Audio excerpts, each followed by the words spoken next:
Hi, Laurent. Hi, Paolo. How are you? Do you hear me this time? Very well. I hear you very well. Good, good. Nice to see you again. Nice to see you again, and thank you for joining us today on our live tasting session. It's We've done a few of these, as you know, and since I think springtime, since we aren't able to travel and see each other. But I think it's also a good tool for us to connect on the internet and also let people see us on social media. I totally agree.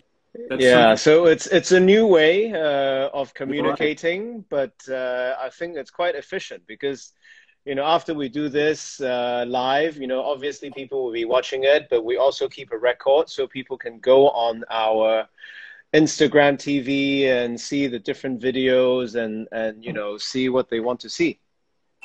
It's amazing all the things that we had to learn with with the with the disease, the epidemics. Exactly, exactly. Well, thank you again, Laurent, for joining. I don't want to take too much of your time, but let's begin with the history of your family brand, Edouard Delaunay. There's a lot of history. I've seen the little area I remember in the winery where you kept some old bottles, some You're right. old labels, and some amazing names that are attached to the Delaunay family. So, can you please educate us and let us know a little bit more about Edouard Delaunay, please? With great pleasure. So first of all, thank you very much to you, Paolo, for having organized this testing and this presentation tonight, and to all the people who attend and are going to attend it. It's true that we are all a little frustrated not to be able to travel, and we really look forward to travel again. So in the meantime, it's a good way of speaking about wine and spending some time together in a way. So I'm very, very pleased to be with you and very honored. I'm talking to you from my family house in the heart of Burgundy. We are located not far away from Nuit Saint-Georges in the Haute-Côte, about 8 kilometers away from Nuit Saint-Georges. And today we have a beautiful fall weather. It was raining this morning, but now it's more shining with a little of clouds, beautiful fall weather as we like in Burgundy. So you mentioned our special history. It's true that our history is not common.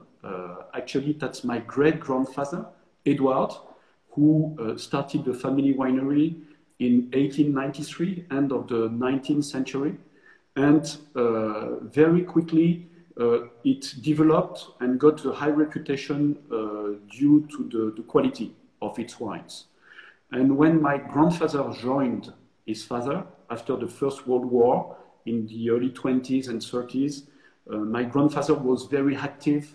He was a very active traveler, and he was one of the first one to travel all over the world to build a distribution network and to start to export his Burgundy wines in many, many different countries, including Asia, starting from the 20s and the 30s, which was at the time very innovative.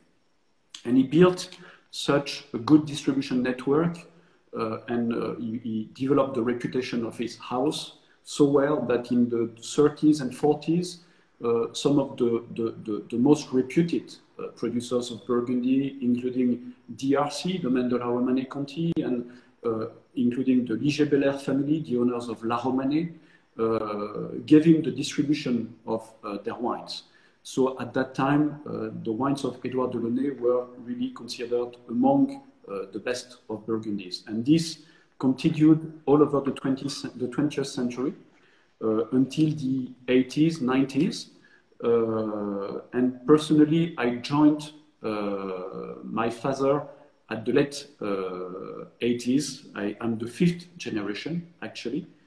But unfortunately, things did not go the way I was expecting because my father had a heart disease, and for medical reasons, he was obliged to sell the family winery to a large player of the French wine industry in the early 90s.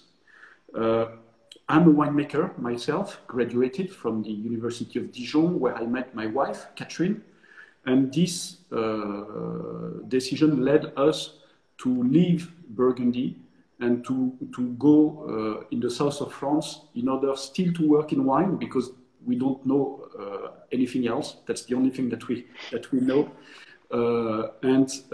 We developed a new winery in the Languedoc in the south of France. But we were missing Burgundy, and we went back to Burgundy in 2003, so pretty quickly after. And we created also another company in Burgundy who is distributing the wines of some small independent Burgundy producers who are too small to have a sales force. And so since 2003, we have developed both the Languedoc, the south of France wines, and distribution activity of Burgundy wines. But of course, as winemakers, we were a little frustrated not to be able to make our own wines.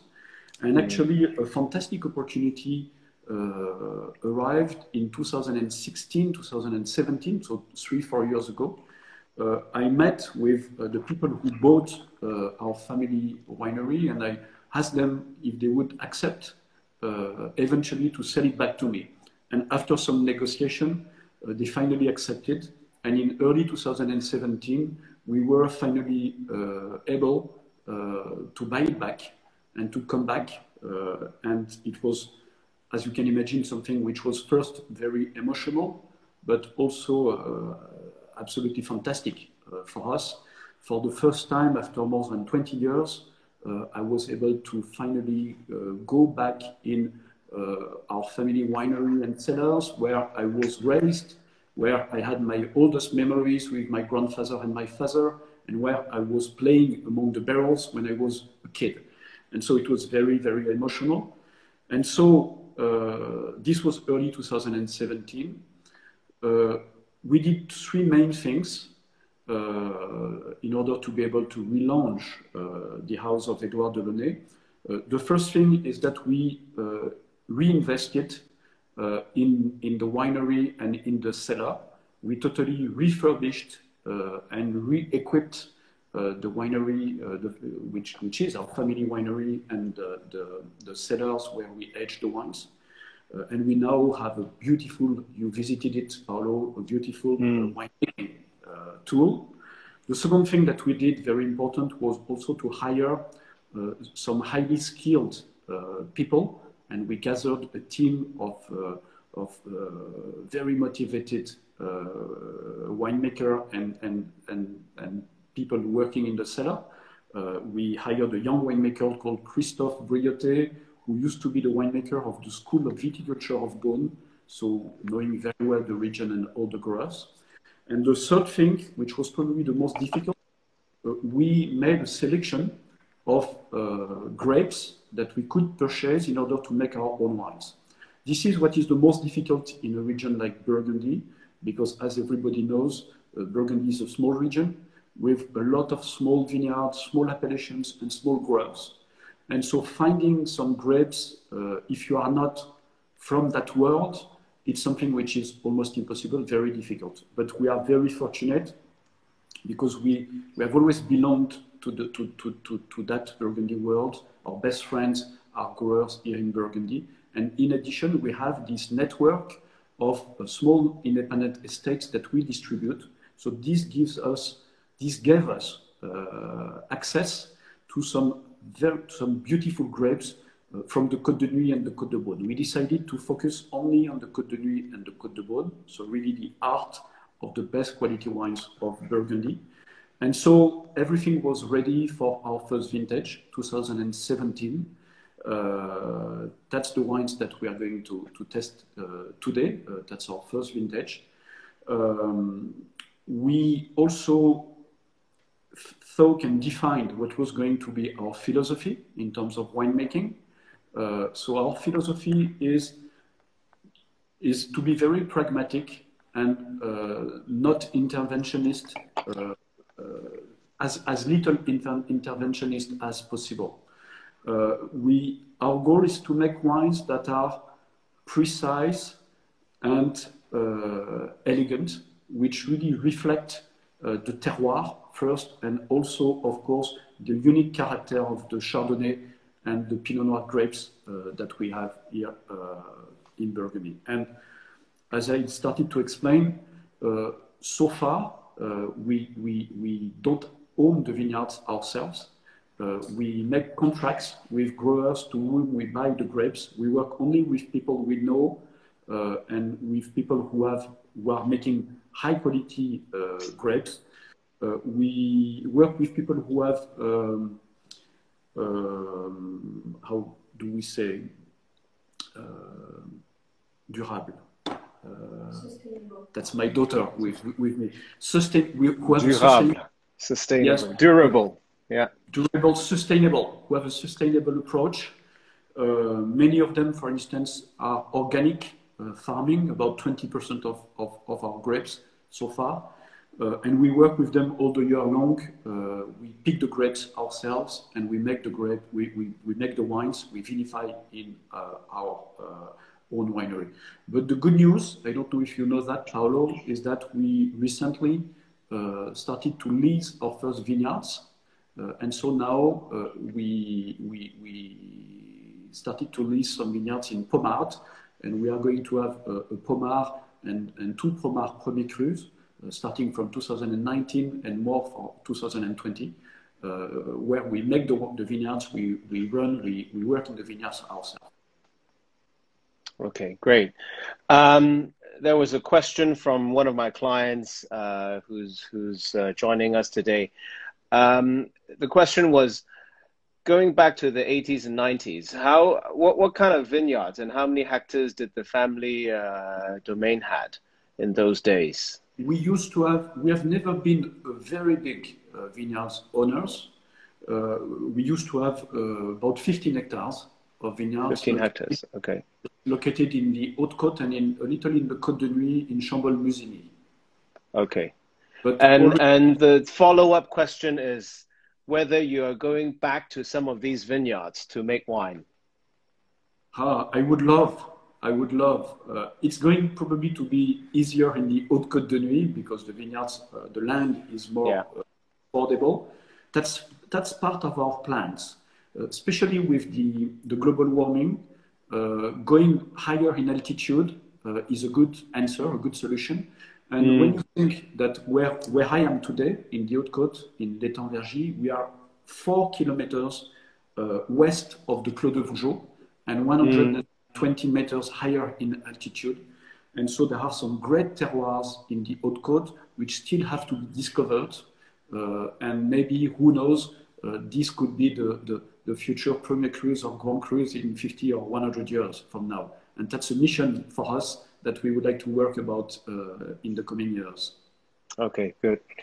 Go back to the current range. How many wines in total now, and also how many in whites and how many in reds? Can you please explain to us? We started with the 17 vintage with about 25 wines. These may sound a lot, but in Burgundy, where we have hundreds of different appellations, it's not that big. And we extended that to about 35 of them in 2018-19, and we are going now to follow these appellations year after year. And so it's Côte de Beaune and Côte de Nuit only, as I was saying, and it's about 25% white wines from the Côte de Beaune mostly, of course, and 75% red wines, Côte de Beaune and Côte de Nuit. So we are more a red wine specialist. But we are also very interested in the great Chardonnays, and I think that we started to make very good and very interesting white wines as well. Okay, brilliant. I think we should start with the first wine. What's your opinion? Which one should we start with out of the 17s? I think so. We have 4 wines today, and we are going to start with the Centenay Premier Cru, Beauregard. Okay. Perfect. we are opening the bottle here. So this is the one here. The only problem with Instagram is it's the reverse. You know, you can't see the label on the right side. You're right. But as we are opening the bottle, I just would like to finish and to summarize a little bit about our history and to say that what happened to us and our history is something which is pretty unique in Burgundy because it's a kind of phenomenon that everybody has been talking about in the region in the last 2-3 years, because we are in the region where the growers are more tempted because of the price of the land. They are more tempted to sell their estates to foreign investors. So when a family who has sold 25 years ago comes back, that's something that normally never happens. So that's where our story starts to be unique. So congratulations. Thank you very much. I've got the Centenay Premier Cru Beauregard with me. Beauregard.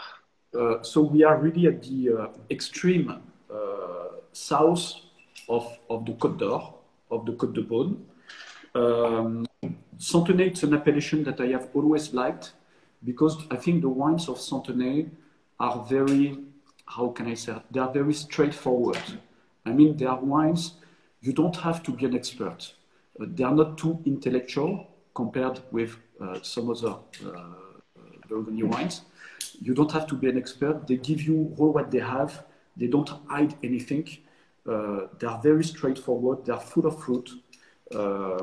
Centenay, and especially this Premier Cru Beauregard. So Centenay is located just south of Chassagne-Montrachet. And when one thinks about Chassagne-Montrachet, you immediately think about stones, rocks, and minerality. And Centenay, it's about the same. It's on the same slope, going slightly more in the south. And actually, the Beauregard Premier Cru, when you come from Chassagne, it's the second Premier Cru that you meet. The first one is Lacombe, and the second one is Beauregard. And the soils, the terroirs are very similar to Chassagne-Montrachet. It means that there are a lot of stones. It's a nice slope, east-facing, with a lot of stones in the soil. And that's probably where the kind of minerality that you can find in the Centenay Beauregard comes from. But would you say that the wines are a little bit more masculine than Chassagne? Red? Yes, I would say so. And sometimes, as they are just a little bit more in the south, sometimes they can be also a little more sunny, with a little more alcohol. They don't have probably the balance as the Chassagne, but it's normal. In Chassagne or Meursault or Puligny, you expect a beautiful, you expect the top balance that you can find in Chardonnay. But so, speaking about this Centenay, we have about 10%, so not a lot, of old bunch maceration in order to bring a little of elegance and also to keep really the fruit. This is one of the first vineyards that we harvest every year, of course, because it's really located at the south of the Côte d'Or. It's an early ripening vineyard, and it's really, to my opinion, it's really full of fruit with the very red, little red berries. You have some raspberry. You have also a lot of cherries.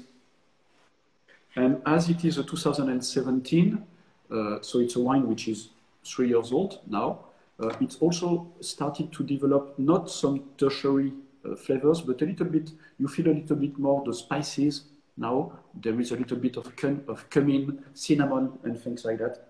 Very elegant. It's approachable. I think it's more approachable than many people would think. I mean, this 17 vintage surprised me a lot in many different regions, and this is a very good example because it's super elegant. If you give it a bit of air, I think you'll be able to drink it quite nicely over dinner in an hour's time. Absolutely, you're absolutely right. It's a perfect wine to go with food. Doesn't have to be very complicated food. It can also with pretty simple food. In addition to that, it's probably one of the most affordable premier crus that you can find in the Côte d'Or, the Côte de Beaune especially. Yeah, really, really delicious. There is a good acidity.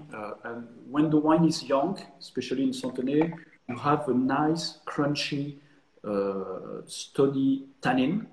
But here, with 3 years, it's already very well integrated. So it's all about good freshness, good elegance.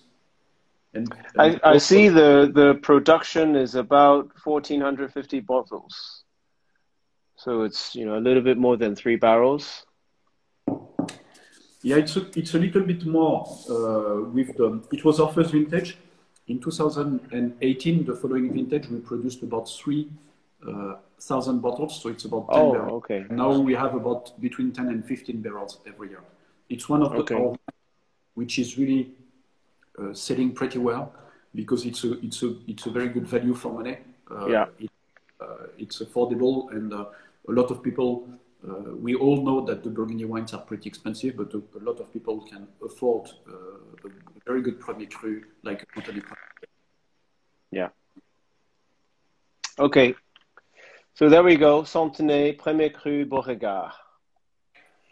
What's the next one that you would recommend us to go? I think I would go now to, I would totally cross Côte de Beaune and Côte de Nuit and go from the south of the Côte de Beaune to the north of the Côte de Nuit and to Gevrey-Chambertin now. Okay. Gevrey-Chambertin is an appellation that we have always liked very much in the family. At my father's and grandfather's time, it was really one of the references, one of the benchmarks of Edouard Delaunay, and the Gevrey-Chambertin from Edouard Delaunay has always had a very good reputation. It's probably due to the fact that my family has lived in the Côte de Nuit and the north of the Côte de Nuit for a long time. My grandfather was living in Chambol-Musigny, and at one stage, the head office of Maison Delaunay was in Dijon. And so Gevrey-Chambertin is not far away from Dijon, it's just south of Dijon. And they have always developed very good relationships with the good growers of Gevrey-Chambertin. And we have always had access to a very nice selection of terroirs in Gevrey-Chambertin. Talking about the terroirs, this Gevrey-Chambertin is coming, it's a blend of 5 very small vineyards of Gevrey-Chambertin, which are all located north of the village. One is located north, 3 of them, located northwest, and 2 of them located northeast of the village. The 3 main vineyards are above the National Road 74. They are just under, they are just halfway between Gevrey-Chambertin and Brochon, which is the next village. A beautiful terroir, very well located. And the 2 others are just under the Clos de la Justice, which is a pretty well-known Gevrey-Chambertin, just under the National Road. So good location for all of them. And the fact of working with several small vineyards allows us to blend the different qualities coming from each of them. So the goal for us is to make a Gevrey-Chambertin which is representative from our own interpretation of the whole village of Gevrey-Chambertin. So, as everybody knows, Gevrey-Chambertin has a high reputation. North of the Côte de Nuit, it's one of the most famous names of Burgundy. And of course, the wines are considered as being a little stronger, more concentrated, with a little bit more tannins and structure than most of the other Côte de Nuit wines. There's more spices also on the nose. Yes, it's one of the characteristics. You're right. Here on our Gevrey-Chambertin, we keep about 10% of all bunch maceration. So as far as we are concerned, that's a question which is often often ask to me what is our philosophy about whole bunch maceration. We are not too much in favor of too much whole bunch maceration, but between 0 and 50%, we are very comfortable. It really depends on the years. It depends on the quality of the grapes, and it especially depends on the ripeness of the stem. If the stem is very ripe, then we accept to have a slightly higher percentage of whole bunch. But on average, our wines are between 10 and 20% on average. So it's not that much. It gives an extra sophistication and elegance. And it also can bring a little more of fresh fruit to the wine. So for Gevrey, how old are the vines in these 5 plots? They are, one of them is 40 years old, and the 4 others are more than 50 years old. That's the reason why we allow ourselves to mention vieilles vignes, old vines, on the label. You know that there is no regulation about the term vieille vigne, but as far as we are concerned, we consider vieille vigne vines that are more than 50 years old on average, which is the case. Okay. Yeah. So in terms of the farming, how involved are you in some of these plots? Do you go and see the vineyards and meet with the growers and talk to them and then advise them on picking dates and all that? That's absolutely that. First of all, we work with people who are great professionals, and nobody knows their vineyards better than them. We know them very well. So actually, and we, as I said before, we prefer to work with people who have a sustainable approach. But the way we work all over the year is that we have very frequent contacts.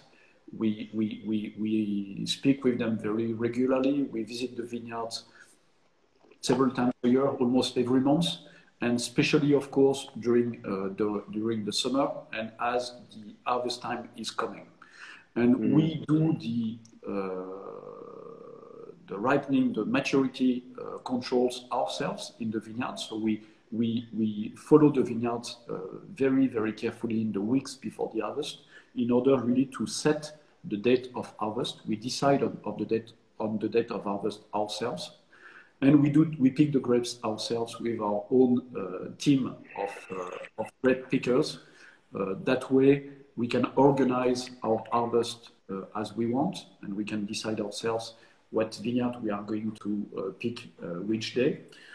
And we can make sure that it's going to be harvested, to be picked exactly at the day we are expecting.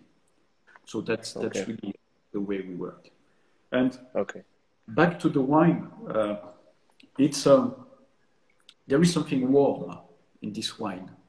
It's a warm wine. It's full of flavors. It's very approachable. Spices first, but as you said, then you have a lot of fruits like dark fruit, like red currant, for instance. But yeah, for me, there is something warm in it, and it makes you feel well, comfortable, and so on. There is something comfortable. I don't know if anybody uses that word in a description, but why not?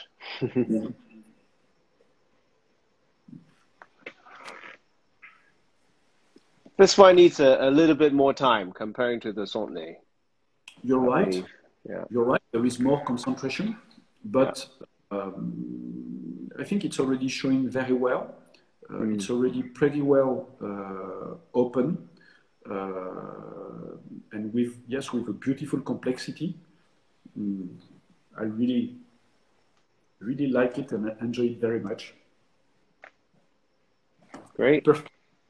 That's also a great wine to go with food, and it can easily accept some pretty spicy food, I would say. Okay. Let's move on to the next wine, Laurent. Which one would you recommend?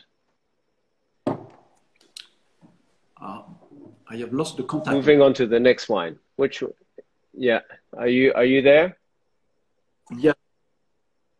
Yes, yes, I'm back. There was a small Okay, good. connection problem.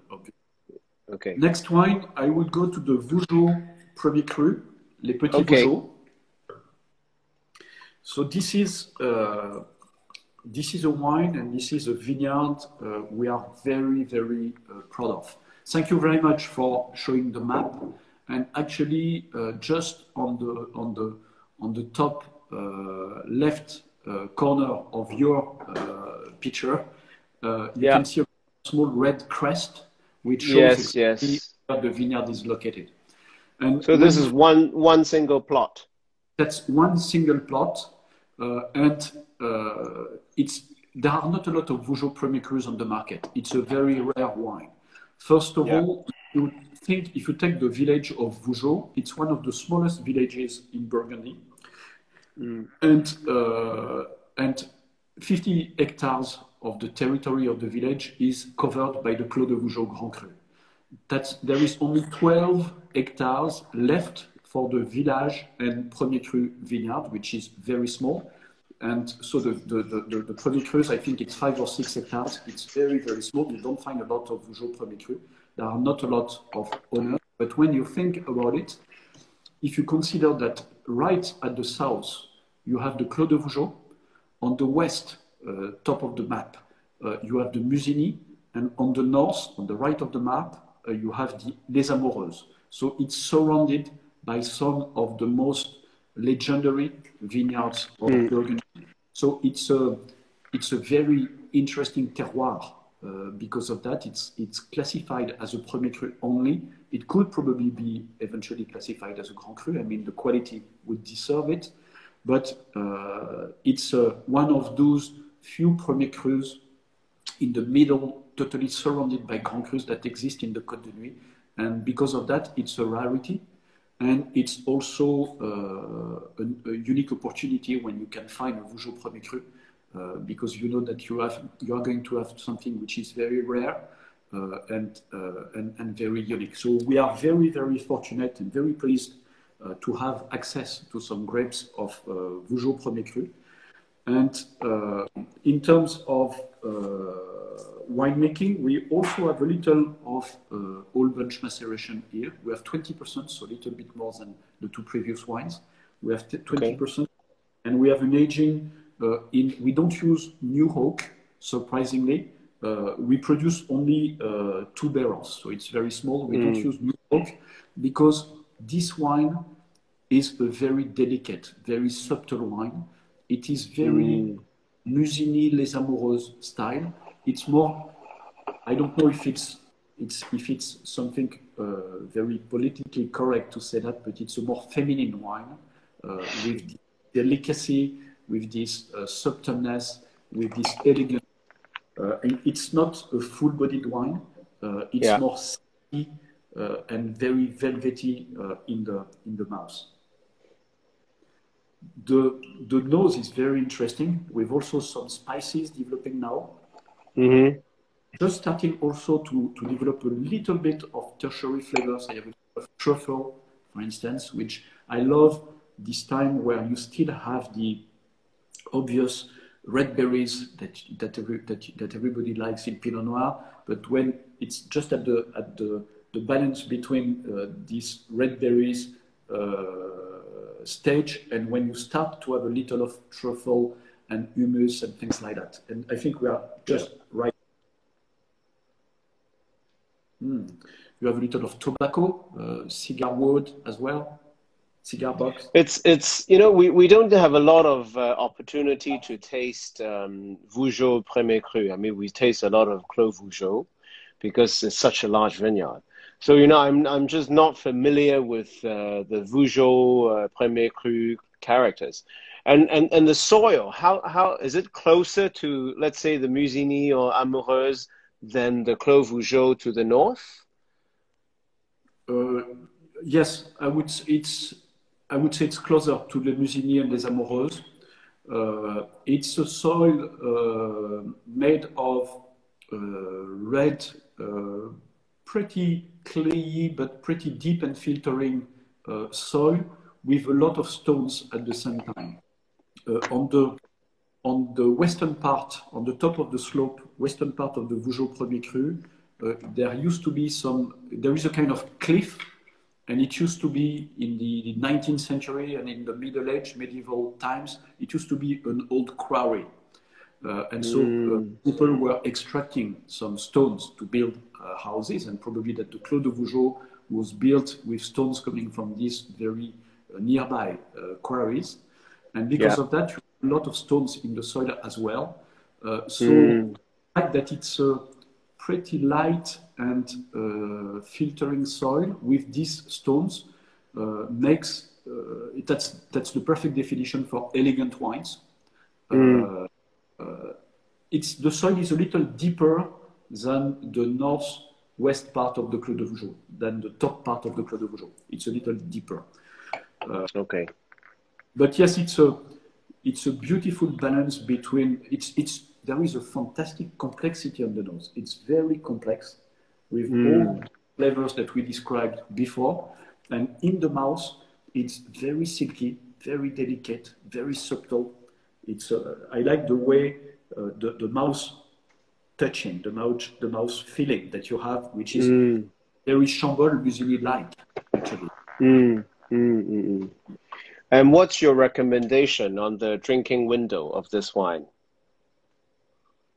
Would you drink it before the Gevrey? I think so. Actually, I think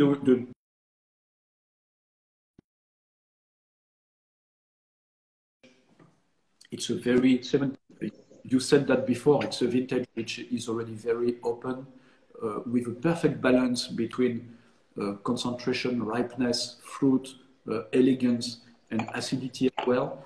It's really the kind of vintage the Burgundy producers like, because the wines are very subtle. Definition of 17. I think it's showing beautifully now. I would drink it now.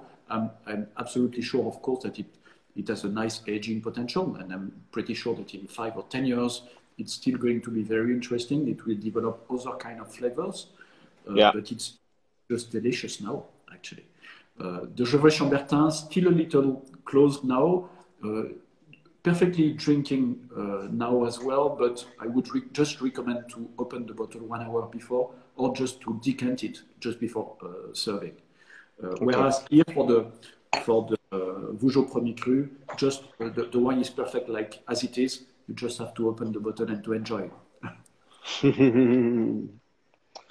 Okay, well, let's move on to the last wine of today's tasting, which is very close to your home, the Nuits Saint-Georges. Yes. Aumergé, very famous Premier Cru within Nuits Saint-Georges. For those Burgundy fanatics, I think they would relate this wine to one of the great men who has passed, Henri Jayer, with Merget. So why did you pick this cuvée, and how special is it to you with this Aumergé? So first of all, we are located, the house of Edouard Delaunay is located in Nuits Saint-Georges. So we have a special focus in our range on Nuits Saint-Georges. It's normal. And we want to become a kind of specialist and in Nuits Saint-Georges. So we have, first of all, a beautiful village, Nuits Saint-Georges. And since 2017, we developed our range of Premier Crus from Nuits Saint-Georges. In 2017, our first vintage, we had 3 of them. Now, 2020, we have 6 Premier Crus. And the Premier Crus are spread between the north and the south of the village. And Nuits Saint-Georges is a very interesting terroir. It's a very interesting village with actually different terroirs. The vineyards located in the north of the village are totally different in terms of terroir and soil than those located in the south. And in order to make a long story short, in the south of Nuits Saint-Georges, you have a lot of rocks and stones in the soil in the underground. When you go south of Nuits Saint-Georges, one of the next villages is Comblanchien, and Comblanchien is known for the quality of its marble stone. And there are a lot of quarries where marble stones are still extracted now. So the south of Saint-Georges, you have a lot of stones, and the soil itself is very shallow. And so because of that, the vineyards and the premier crus from the south produce wines that have a lot of minerality and a very interesting acidity at the same time. In the north of Nuit Saint-Georges, going towards Vaune-Romanée, the soils are deeper with more clay, red, the earth is more red, and the wines have more depth, they have more concentration, they have more structure. And the more you go to the north, the more they taste a little like the Vaune-Romanée wines. This is the case of this Haut-Murger. Haut-Murger is a north premier cru from Nuit Saint-Georges. It's not far away from the limit and the border with Vaune-Romanée. It's located just at the foothill of the slope, which is the place where it is considered where you get all the best terroirs and the best vineyards all over Burgundy. It's beautiful soils made of clay, but with a little of stones, alluvial stones, and it's pretty deep and filtering. And when you taste the wine, you can really feel that the roots of the vines can go very deep. The fact that the roots of the vines can go very deep make a deep wine with great concentration, great extraction. So, wow, the nose is absolutely amazing. There is a great. This is near Ocra. It's absolutely. It's neighboring Ocra. Ocra is slightly more on the north. Okay. It's not far away from Auchenot as well, which is a Chenot, right? Which we like very much. Here, is this one plot? Sorry, Laurent. Is this one plot? Okay. Yes, all our premier crus are one plot. By definition, premier crus are single vineyards, I would say. Some people blend some premier crus together, but in that case, you cannot mention the name of the premier cru. No, here it's one plot. It's a small production, 2 barrels every year. Beautiful grapes coming from one of the very high reputed producers of the Côte de Nuit. I'm not allowed in our contract to mention the name, but believe me, it's one of the very, very good producers. We are very honored and very proud to have these grapes every year. And I think it's a Nuit Saint-Georges premier cru with a beautiful, first of all, complexity on the nose, but the structure in the mouth, the depth, the richness, the nice tannins. There are some tannins, but which are beautifully integrated and which are a little spicy. They are a little like white pepper in food, if you see what I mean. They enhance and support the wine itself. It's a beautiful wine. There are always, when the wine is young, some blue fruit characters like blueberry, juniper, and things like that, with a little of spices as well. Any whole bunches here? No, in that case, there is, yes, sorry, there is the Haut-Murger, yes, 30%. 30%. Whole bunch. And 50% new oak barrels in terms of aging. It's a so rich one wine. Barrel is new. Yes, 50%. 1 barrel is new. You're right. Yeah. Okay. So it's a wine with a great concentration, but a beautiful expression of the Pinot Noir fruit and complexity. Yeah. Okay.